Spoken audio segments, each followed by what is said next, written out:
everybody I've talked to, they're not building theaters unless they're putting bowling with it. Yeah, interesting. And theaters are so dependent upon Hollywood, and Hollywood doesn't release anything like they haven't really until this summer. We suck air. We don't take anything in. Yeah. And Right. by having another added income, it will help us survive in the long run.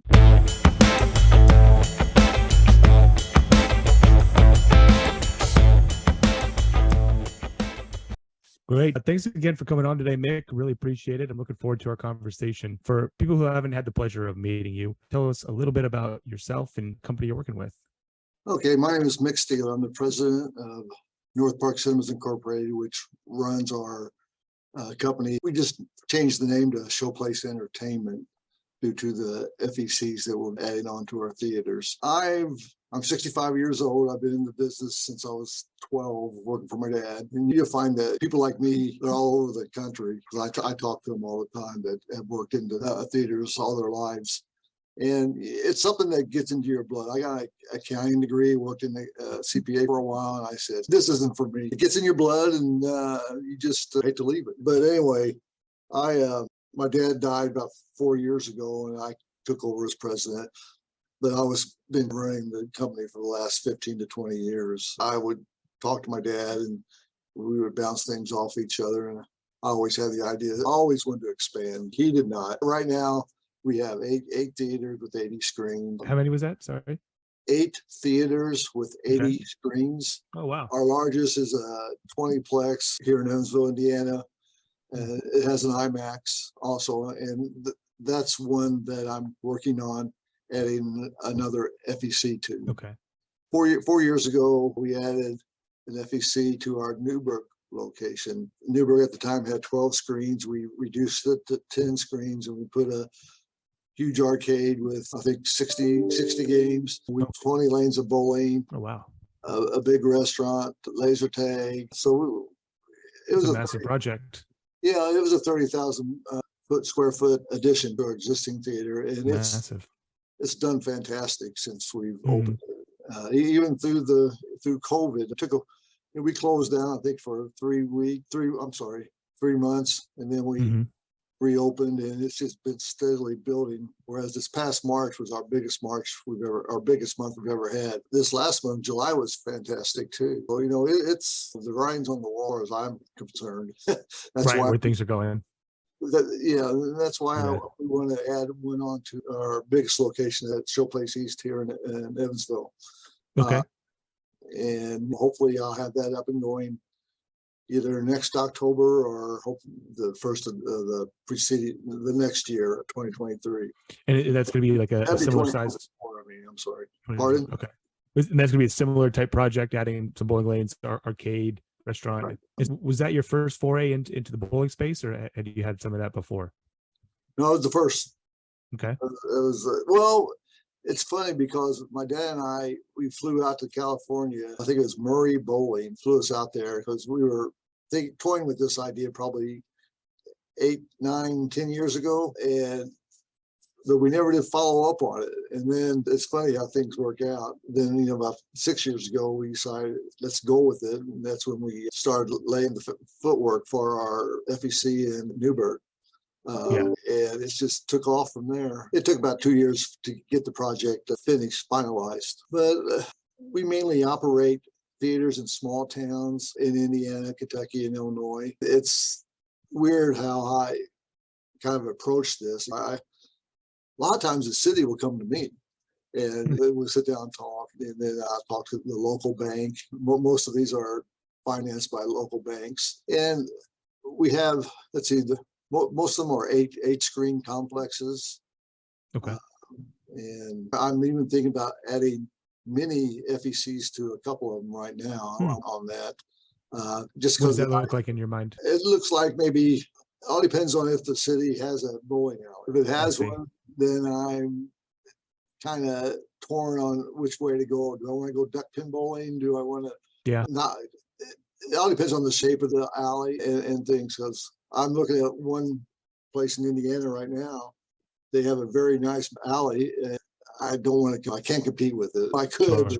I don't want to. You wouldn't want, right? Why do that? I'm gonna put it in an arcade, party rooms, and maybe some duck pin bowling, so small, but stuff like that. That's what I'm working on right now, anyway. Yeah, one of the reasons I wanted to have you on is to talk a little bit about perspective from the theater side. I talked to Bart from the BPAA a couple episodes ago, and he actually said that theaters are possibly the fastest growing segment of who are adding bowling. Everybody I've talked to, they're not building theaters unless they're putting bowling with it. Yeah, interesting. And theaters are so dependent upon Hollywood, and Right. Hollywood doesn't release anything, like they haven't really until this summer. We suck air. We don't take anything in. Yeah. And Right. by having another added income, it will help us survive in the long run. That's the way I look at it. And I think that's everybody I talk to, that's the way they look at it too. Absolutely. And now, do you sell it as something like a package deal where they come in and do all three activities, or people come in for one or the other, or what does that customer mixture look like? We have different parties, different parties where they can get a party and get everything, or we can even throw in a movie if they want. So there's so many different variables that you can do. You go to your Dave and Buster's and stuff like that. They all have different options, and a lot of times, for instance, okay, at one of our theaters where we just had an arcade, we gave them a free game card. And that's what we're trying to, we want people to come back. Once we get them in, we want people coming back. And that's what, bounce back. With the party, we make sure that everybody gets a card so they can come back and go bowling or play arcade games. And everybody can tell you the arcade games, it's just amazing. Yeah, it is. Do you own all your games, or do you do rev share? We bought them. Matter of fact, they were paid off in 9 months. It was ridiculous. Yeah, if you have the volume, that is the way to go, and the cash to put down. Yes. Yeah, it's been an eye opener for us anyway. Yeah, I'm sure you, until recently, probably didn't think you'd ever be in a completely different industry. And okay, the bowling side of it, we were torn. Do we go with strings, or do we go with the older style? Free fall. Yeah, and so we went with free fall. Okay. On this next one, we're going with strings. Yeah, because we saw how much maintenance it takes. Exactly. Mechanic. We're not used to that kind of maintenance. Yeah, if you're not used to it, it's totally different. All the parts. Which ones do you have? Do you go with Brunswick, AMF, or what do you get? With Brunswick. Brunswick, okay. Yeah. So you get the Matter of fact, 87s. one of my ex-employees went to work for Brunswick after 4 years ago, and so he helps me out every once in a while. Yeah, and string seems to be the way to go for the new builds, just because of the electric bill, the maintenance, and then if you're in more of an FEC environment, the people won't even know the difference. Exactly. And before we built this, I sat down with somebody at one of our conferences, and he said, "Mick, you need to go strings." And I was adamant. I said, "No, everybody tells me it's not as good as free fall." Yeah, they're looked down upon for a long time. Yeah, still are to some degree. Yeah, but he went with strings, and he was right. I should have went with string. Yeah, almost all the new builds are going string. Yeah, as opposed to the free fall, but you still got plenty of holdouts. And if you are more of a tournament style, league style, then the free fall is still the dominant player. And that's funny because I didn't know which way to take our lanes. I was torn. You go in there on Friday, Saturday night, there's mom and dad and 2 kids on every lane. It's a family entertainment center, and it's for families. And I'd much rather do parties and have leagues. The parties, it's really different, because I talked to, matter of fact, I brought some guys into our bowling, and they were hardcore bowlers. I wanted to make this for hardcore bowlers, and I said, no, we got to stick to the family. It's families here. So they end up quitting because we weren't hardcore. Not enough of them to sustain these days, unfortunately. Yeah. So then, do you do any kind of leagues at all, like a social league or non-sanctioned or anything like that? We do have a couple fun leagues that we threw out there. They've done decent. They help us out during the week. That's what basically the leagues are for, to help you during Monday through Thursday. Exactly. Yeah, and the fun leagues tend to, at least from what I've seen, they tend to do more on the food and beverage side, which is just there for fun. Whereas so what does that look like for you? So do you have a full restaurant on the side, or how does that tie in? No, we do have a full restaurant. It seats about 120. We are making the new restaurant a little smaller. Matter of fact, I think we cut it in half. Okay.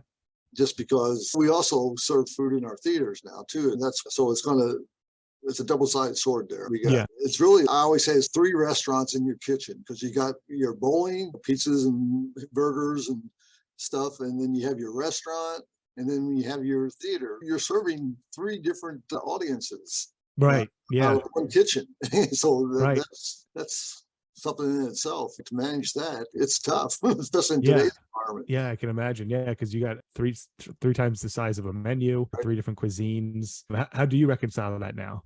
How do what? How do you reconcile that now? Keep track of all of them, or how do you serve all 3 from one spot? It's tough. They're using the Brunswick sink for our Okay. it serves its purpose. We're able to, it's no problem. So on Saturday, sometimes, especially if you have a couple parties going, it's pretty hectic. Yeah. But the parties mainly want pizzas and stuff, so they're not too hard. Yeah. Yeah. That keeps it simple. Unless they want a taco bar or something different, but pizzas aren't too bad. Yeah. Yeah. And that's usually what they get anyway. So then, and I'm curious, what percentage of your business is made up from like the bowling side versus the theater? What does that breakdown look like? Okay, at that theater, that particular theater, it's probably 50-50. Oh, really? Yeah. So half bowling, half theater, or how does food and beverage play into that, or what side of the house do you Food put and that? beverage is with the bowling. So because we have a separate concession stand for the theater, which is figured I differently. see. Yeah. So, Okay. So then, and then do you put the games on the bowling side too? yes. Yes. Okay, so it's almost half probably theater, low. half FEC. It's probably more 60-40. Oh, wow. Yeah. FEC versus the theater, especially lately. You can't really, next year, they're supposed to have better movies for us and more I movies. see. Like right now, we don't have anything opening until end of October, basically. Oh, wow. Yeah. So it's going to be very slow movie-wise. Yeah. It's been tough. Yeah. One of our clients is from like a legacy side was on the drive-in theater. And they said it's been tough through the summer. Just if they're not putting out movies, it's tough to get people in there. Yeah, yeah. But like I said, we did have a heck of a summer, May, June, July, where since Top Gun opened, it's been really pretty nice. So I'm curious then, are you planning to roll this out for some of your other theaters or just the one, or what's the long-term look like for you? Is this something you want to do for all of them? I have plans on the back of my mind. I know two more locations I want to put a full FEC. I got 2 more theaters that people want me to build, and one of them will be a half of a scaled down version. Yeah. And I could have 3 or 4 more FECs add on to my existing theaters. All it takes is money. Right. Yeah. Just that small hurdle. Yeah. They're not, that's why you don't see everybody building these things, because it takes a little money to get into, and you have to have a track record. And with the theaters now, the banks are hesitant. They want to see what's going to play out in the next year, basically, before they want to do anything. Yeah. Understandably.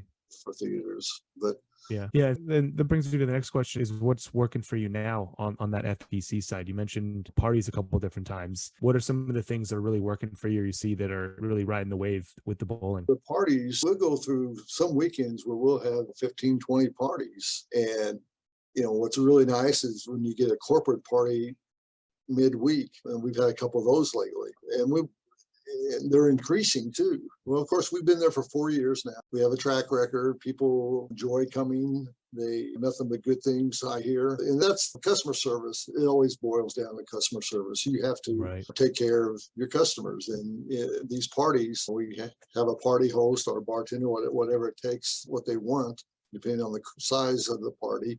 And even the boutique parties, we have a boutique lanes where we have 8 lanes in this boutique area. And we have our own separate bar there.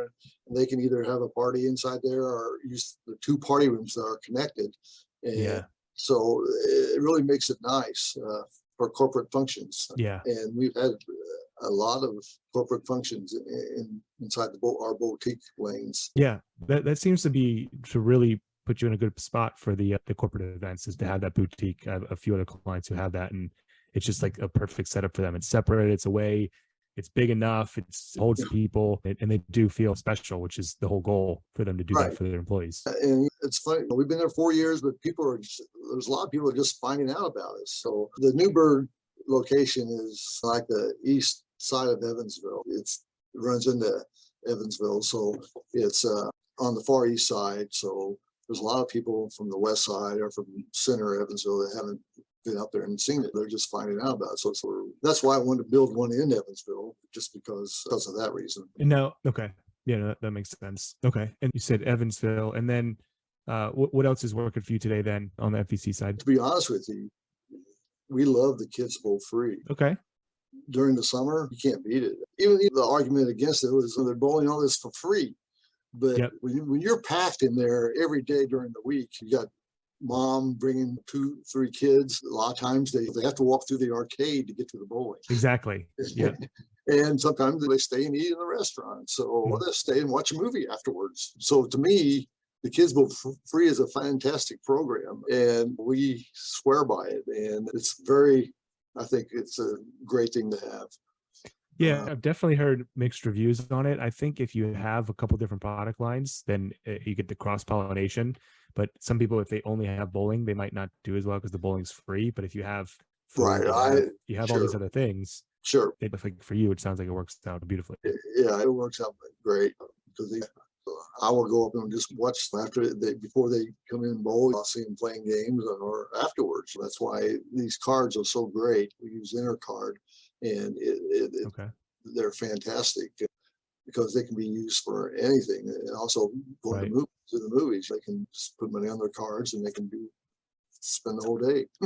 Yeah, no, it's nice, especially if you have the Brunswick Sync. They work really well together. Okay. And you mentioned that there's a lot of people who still don't know you're out there. What do you do to promote yourself or try to get more people in? The word of mouth is the best advertiser. So absolutely, that's why I stress to my help that customer service. And then the companies will tip well if they have a super nice party. And they will give my servers and bartenders and things nice tips. But basically, we do social media.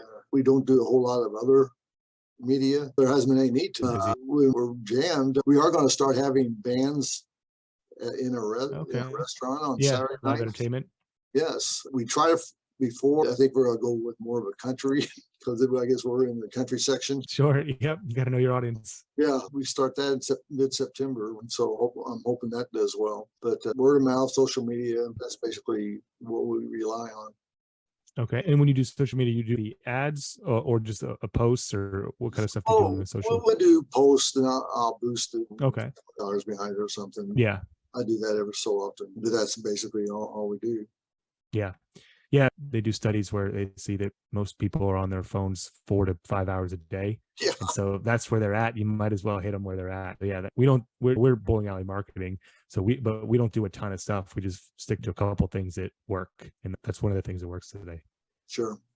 Okay. So then I wanted to transition next to where you see things going in the next 3 years or so. It sounds like you have talked about a little bit. You have some plans of where you'd like to expand your centers, but where do you see the industry as a whole going as far as like the bowling side? Or do you think it'll continue the way it is, or what's your projection? I think it's going to continue. And like you said, every theater that's being built, they have a bowling alley and arcade. And there's going to be more and more of that, I think. Even the big chains are getting into it. So when they get into it, your AMCs and of course your Regals are having a problem right now with claiming bankruptcy. But I think it's going to continue. And I was searching for what else can I put in my FEC.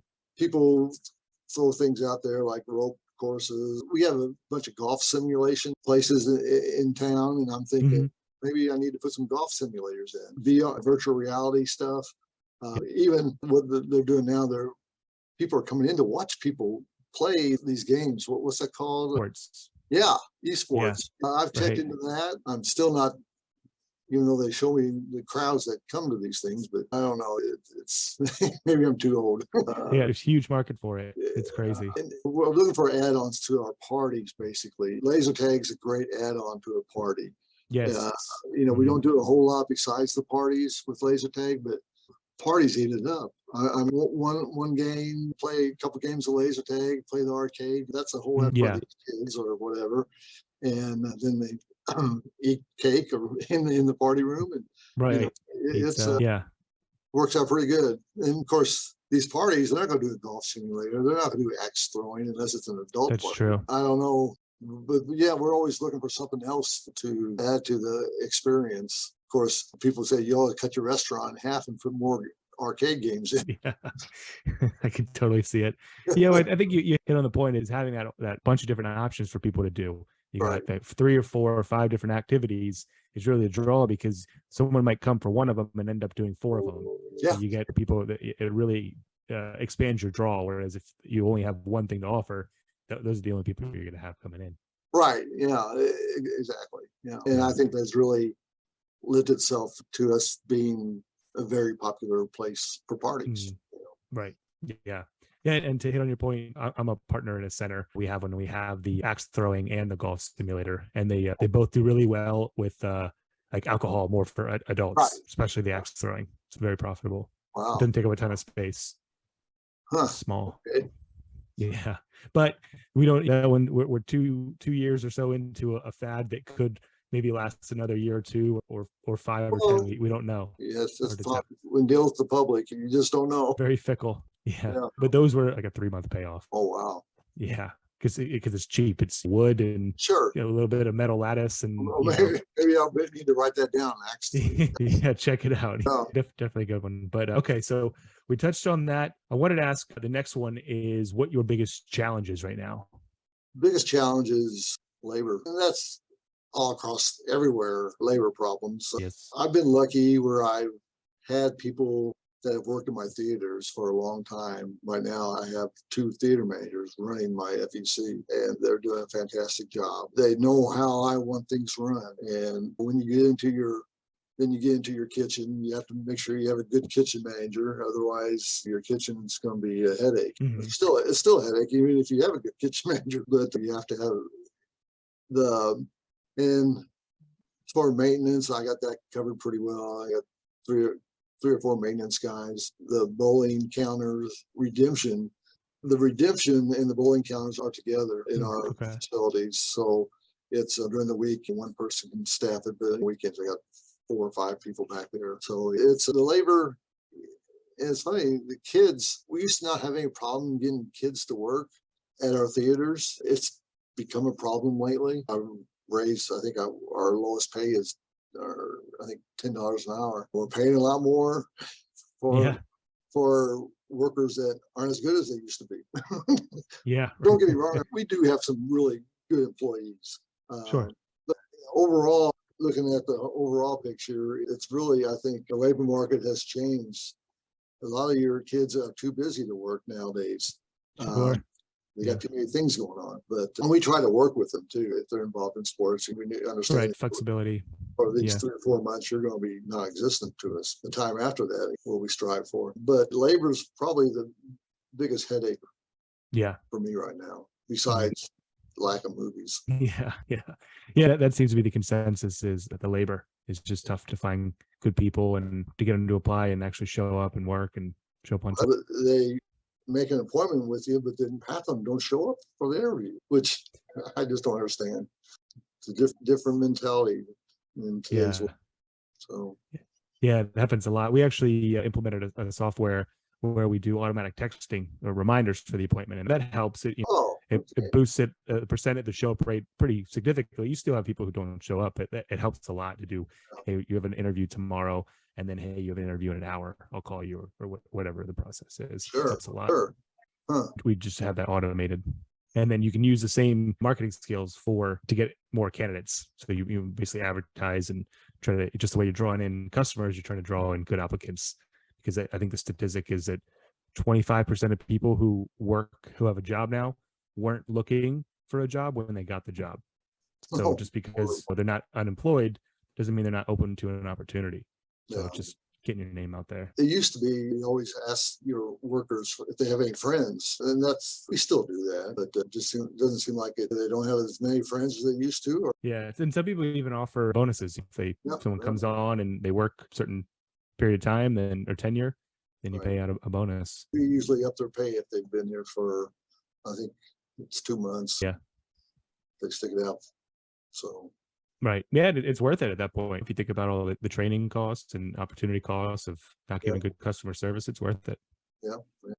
Definitely. All right, we're coming up to the top of the hour. I wanted to just ask you one more question. Typically I ask for the number one piece of advice for a bowling proprietor. But since you're in a slightly different, something that you're moving towards, if someone else is thinking about making this kind of move that you've done, transition, at least for one of your theaters, of adding the bowling side, what would be your number one piece of advice to someone who's looking to make that foray? Make sure you do your homework on the type of bowling, number of lanes. We had a feasibility study done by a gentleman, and that helped me tremendously. He's been involved in bowling for, I think, 40 years, and Oh, wow. he came down and did a feasibility study for us. He laid everything out, our competition, laid out what he thought we would do, how much it costs to do it. And he was spot on everything. Matter of Oh, fact, wow. because I had What's his name? Give him a plug. Tom Funk. I've heard that. He's out of Indianapolis. He has two centers, I believe, in Indiana. But he helped me out tremendously. Matter of fact, he came in and helped with our, but at a price. But he was wonderful for us, and that probably helped me more than anything. And the feasibility study, since he was spot on with the banks, with the second one I'm doing, he did a feasibility study for that too, and I'm sending it to the banks, and I showed him our Newburgh one and how it was spot on, and so that they're taking that to heart, and my loan will be much easier to get. Sure. Yeah. Yeah. Working with the banks, pulling teeth. Yeah. Yeah, you have to have a strong relationship with some money source. Sure. It's not cheap. No. We probably put 5 to 7 million into our FEC, and For the full one. it's not cheap. No. Yeah, I hear anywhere from 5 to sometimes 15, depending on where you are and how big you go for. Well, exactly. We had 30,000 square feet. We had a full kitchen. I remember when my dad looked at that kitchen, he goes, he's used to working out of a corner somewhere. He saw this kitchen and he goes, man, we don't need that much equipment, but we did. Yeah, with that many people coming through, I'm sure. Yeah, well, three restaurants that we're serving. Yeah, it's a lot of volume. Yeah. So awesome. Yeah, I've really enjoyed talking to you, Mick. This has been fun. Maybe we'll do another one in the future. But if people want to reach out, have questions about the theater side or going into bowling, what's the best way for them to get in contact? Probably my email, mick@showplacecinemas.com. It's the way to get a hold of me. It's wonderful. We have a huge website, and that's one thing too. You've got to have a good website that people can navigate, understand. So that's your first impression. Right. And we work with the Theater Toolbox, who has done a wonderful job. Okay. Yeah. Awesome. Yeah. Well, thanks again, Mick. I appreciate you donating some of your precious time. This has been fun. We'll have to catch up another time. Okay. Nice talking to you. Thank you. Bye. Okay.